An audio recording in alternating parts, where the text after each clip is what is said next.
नमस्कार प्रेक्षकांनो, स्टार प्रवाहावरील तू हे रे माझा मितवा या मालिकेच्या आगामी भागात आपण पाहणार आहोत की घरामध्ये आयोजित केलेल्या पार्टीमध्ये सर्वजण हे अर्णव आणि ईश्वरीला कपल डान्स करण्यासाठी विनवणी करतात आणि त्यावेळेस अर्णव हा तयार होतो. त्यानंतर आपण पाहतो राकेशने सुपारी दिलेली असते. महिला या अर्णवला स्वयंपाकाच्या रूम मध्ये बोलवतात आणि गॅस चेक करायला लावतात आणि तो गॅस चेक केल्यानंतर अर्णव बोलतो यामध्ये तर काहीच प्रॉब्लेम नाही. आणि त्यावेळेस आपण पाहतो त्या सर्व सुपारी घेतलेल्या महिला या कोयत्याने अर्णववर हल्ला करतात आणि आपण पाहतो अर्णववर कोयत्याने हल्ला करणारे त्यावेळेस त्या ठिकाणी ईश्वरी धावत येते, महिलांना वैद्य मारण करते आणि त्यावेळेस आपण पाहतो अर्णव देखील ईश्वरीची मदत करतो आणि सर्व महिला या तिथून पळून जातात.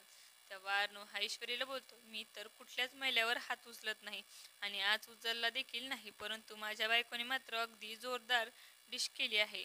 तेव्हा ईश्वरी ही विचारामध्ये पडलेली असते, परंतु या दिवाळीच्या सणासुदीच्या दिवसामध्ये तुमच्यावर असा या महिलांनी जीव घेणा हल्ला का केला, त्यांना हल्ला करायला लावणारी कोण व्यक्ती आहे याचा आपल्याला शोध घ्यावा लागेल असा ती विचार करू लागते. आता येणाऱ्या भागामध्ये राजेशने अर्णवला जीवे मारण्यासाठी त्या महिलांना पाठवले होते. हे उघड होणार का हे पाहणं अतिशय रोचक ठरणार आहे.